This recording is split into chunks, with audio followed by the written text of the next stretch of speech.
Kenalkan, nama saya Irinda Purwodijaya dengan NIM S1L024042 dari kelas B akan menjelaskan PPT tentang kronologi sengketa PTDH anggota Polri akibat pelanggaran disiplin dan penyalahgunaan narkotika.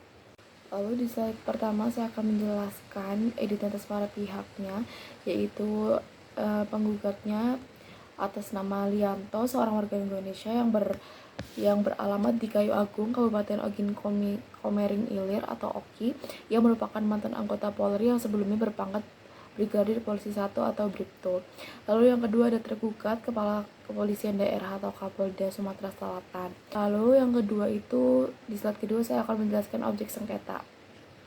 Objek sengketa ini ada dalam perkara ini adalah keputusan Kepala Kepolisian Daerah Sumatera Selatan tentang pemberhentian tidak hormat dari Dinas Polri tanggal 24 Juni 2025 atas nama Lianto, pangkat Bribtu. Lalu yang kedua ada timeline, yaitu saya akan menjelaskan dengan latar belakangnya saja, yaitu latar belakang yang mendasari terbitnya putusan tersebut itu yang pertama adanya pemicu utama itu ada video viral. Kasus ini bermula dari beredarnya video viral di media sosial pada tanggal 18 April 2024 yang memperlihatkan penggugat sedang menggunakan alat sabu di depan kamera. Video tersebut direkam oleh seorang saksi yang merasa sakit hati terhadap penggugat. Lalu yang kedua adanya hasil tes urin positif.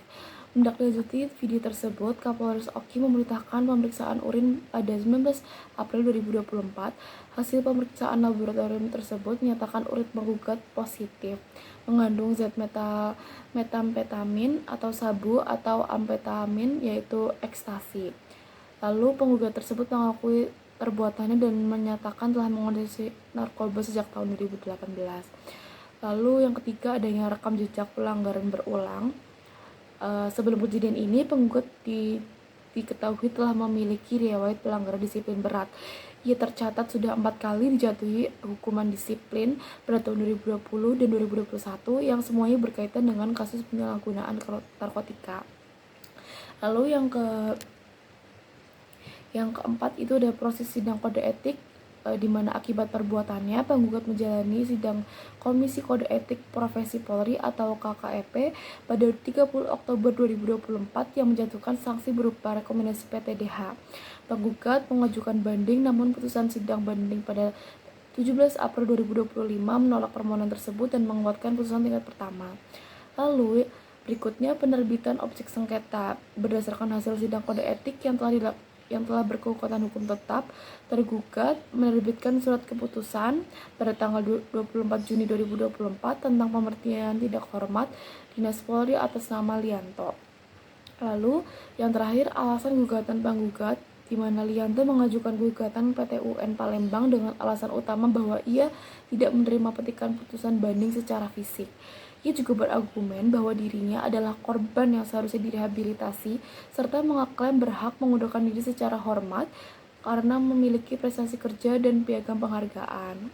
Lalu di mana majelis hakim akhirnya menolak seluruh penggugat karena menilai prosedur PTDH telah sesuai aturan dan penyalahgunaan narkoba oleh anggota Polri merupakan pelanggaran kategori berat yang merusak citra institusi. Lalu di slide berikutnya yaitu dasar gugatan penggugat, di mana penggugat ini menggugat ada 3, yaitu yang pertama pertentangan dengan peraturan undang-undang. Penggugat itu merasa bahwa penerbitan SK PTDH itu melanggar ketentuan peraturan kepolisian atau Perpol nomor 7 tahun 2022, yaitu pelanggaran prosedur penyimpangan putusan banding, lalu ketidaksesuaian kategori pelanggaran dan saksi. Bahwa penggugat itu berargumen bahwa perbuatan tercelanya dijatuhkan kepadanya termasuk kategori pelanggaran ringan. Lalu penggugat juga menilai bahwa perbuatannya tidak memenuhi kriteria pelanggaran berat. Lalu pengabaian hak pengunduran diri, karena penggugat merasa dirinya diberi kesempatan untuk mengundurkan diri. Lalu adanya pengabaikan prestasi dan pemulihan. Lalu yang kedua pertentangan dengan asas umum pemerintahan yang baik atau AUPB, yaitu asas perlindungan hak asasi manusia, lalu asas kecermatan, asas keterbukaan. Lalu yang ketiga status sebagai korban penyalahgunaan narkotika, di mana penggugat memastikan dirinya sebagai korban penyalahgunaan obat yang seharusnya mendapatkan rehabilitasi medis dan pembinaan, bukan sebagai pemerhatian. Lalu untuk jawaban atau dalil-dalil tergugat, yaitu yang pertama, dasar pembenaran pemberhentian atau PTDH, yaitu adanya pelanggaran berat dan viral. Tergugat menyatakan bahwa tindakan penggugat mengkonsumsi narkotika jenis sabu yang videonya menjadi viral merupakan pelanggaran kode etik atau kategori berat. Lalu adanya hasil tes urin, keputusan PTDH didasarkan pada fakta bahwa penggugat terbukti positif pada pemeriksaan 19 April 2024. Lalu pengakuan penggugat, di mana tergugat menegaskan bahwa dalam berita acara pemeriksaan atau BAP, penggugat telah mengakui perbuatannya mengonsumsi sabu dan mengakui bahwa orang dalam video viral tersebut adalah dirinya. Lalu yang kedua adanya rekam jejak yang berulang atau residivis, di mana penggugat ini mengungkapkan bahwa penggugat sudah 4 kali dijatuhi hukuman disiplin pada tahun 2020 dan 2021 dan semuanya berkaitan dengan penyalahgunaan narkotika.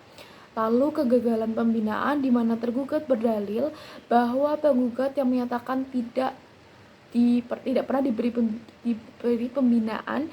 Tergugat menyatakan telah memberikan pembinaan melalui program Mang Padika Jero, namun penggugat tidak mengikuti dengan baik dan malah melakukan pelanggaran lain seperti diskresi dan dugaan pelecehan seksual. Lalu yang ketiga adanya bantahan terkait prosedur dan hak penggugat, di mana penyampaian putusan banding menanggapi ini, di mana penggugat berbicara bahwa mengaku belum menerima putusan banding. Tergugat menyatakan telah berupaya memberitahukan dan menyerahkannya, namun penggugat tidak mau mengambilnya dan tidak berada di rumah saat petugas datang. Lalu syarat pengunduran diri, di mana tergugat menyatakan penggugat tidak berhak mengajukan pengunduran diri karena tidak memenuhi syarat kumulatif dalam pasal 111 Perpol 7 2022, terutama mengenai masa dinas minimal 20 tahun, sedangkan penggugat baru berdinas sekitar 10 tahun 6 bulan. Lalu ketidakberlakuan SKBN, di mana tergugat berargumen bahwa surat keterangan bebas narkoba diajukan penggugat hanya berlaku pada hari pemeriksaan saja dan tidak dapat menghapus fakta pelanggaran hukum yang telah dilakukan sebelumnya. Lalu kesesuaian dengan aturan dan AUPB, di mana tergugat menegaskan bahwa penerbitan SKPTDH telah memiliki dasar kewenangan yang sah dan memiliki prosedur yang benar. Lalu keputusan telah diklaim telah memenuhi AUPB termasuk atas asas kepastian hukum, kecermatan, dan keterbukaan. Lalu pertimbangan hakim ada 4, yaitu yang pertama adalah asas kewenangan tergugat, di mana hakim mempertimbangkan bahwa tergugat Kapolda Sumsel melakukan kewenangan yang sah untuk menerbitkan keputusan surat pemberhentian tidak hormat berdasarkan peraturan perundang-undangan. Terdapat pendelegasian kewenangan dari Kapolri kepada Kapolda. Lalu yang kedua itu adalah aspek prosedur, di mana majelis hakim menilai bahwa seluruh tahapan prosedur pemberhentian telah dilakukan secara runtut dan sesuai aturan. Yang pertama, tahap pemeriksaan pendahuluan, lalu sidang KKEP dan banding, lalu masalah petikan putusan banding. Lalu yang ketiga, aspek substansi atau alasan pemberhentian, yaitu hakim menyatakan bahwa alasan pemberhentian penggugat memiliki dasar fakta dan hukum yang sangat kuat, yaitu adanya bukti penyalahgunaan narkotika, lalu di mana positif, lalu pengakuan penggugat, di mana penggugat secara sadar mengakui bahwa orang dalam video viral tersebut adalah beliau. Lalu kategori pelanggaran berat, di mana hakim menilai perbuatan penggugat termasuk pelanggaran berat karena dilakukan dengan sengaja dan menjadi perhatian publik atau viral. Lalu rekam jejak pelanggaran berulang atau residivis, di mana hakim mempertimbangkan fakta bahwa penggugat sudah 4 kali dijatuhkan hukuman disiplin. Lalu yang terakhir, pertimbangan khusus terkait dalil penggugat, di mana hak pengunduran diri itu hakim menegaskan bahwa syarat untuk diberikan kesempatan pengunduran diri itu secara hormat bersifat kumulatif, yaitu memiliki masa dinas minimal 20 tahun, sedangkan penggugat hanya memiliki masa dinas 10 tahun 6 bulan, yang dimana tidak memenuhi syarat. Lalu surat keterangan bebas narkotika, yaitu SKBE negatif yang diajukan penggugat setelah kejadian, hakim berdasarkan keterangan ahli medis menyatakan bahwa SKBE hanya berlaku pada hari pemeriksaan dan tidak menghapus fakta pelanggaran hukum yang terjadi sebelumnya. Lalu asas umum pemerintahan baik, di mana hakim berpendapat tergugat telah memenuhi asas keselamatan karena berdasarkan keputusan pada dokumen yang lengkap dan asas keterbukaan. Lalu slide terakhir itu adalah amar putusan, di mana yang dijatuhkan oleh Majelis Hakim Pengadilan Tata Usaha Negara Palembang adalah sebagai berikut, yaitu yang pertama menolak gugatan penggugat untuk seluruhnya. Hal ini berarti Majelis Hakim tidak mengabulkan satupun tuntutan yang diajukan oleh Lianto, termasuk tuntutan yang membatalkan SK pemberhentian tidak hormat atau PTDH dan tuntutan rehabilitasi nama baiknya. Lalu yang kedua, menghukum penggugat untuk membayar biaya perkara sejumlah 263.000. Berdasarkan ketentuan hukum, pihak yang kalah dalam persidangan diwajibkan menanggung biaya yang timbul selama proses perkara tersebut. Lalu berdasarkan amar putusan tersebut menetapkan amar putusan ini karena menilai bahwa keputusan Kapolda Sumsel atau tergugat mengenai PTDH penggugat sudah sah menurut hukum. Hakim berpendapat bahwa hukum memiliki kewenangan untuk memutus telah mengikuti prosedur yang benar atau mulai dari pemeriksaan hingga sidang kode etik dan memiliki substansi yang kuat karena penggugat terbukti secara sah melakukan pelanggaran berupa penyalahgunaan narkotika. Sekian presentasi saya, terima kasih, mohon maaf bila ada kurangnya.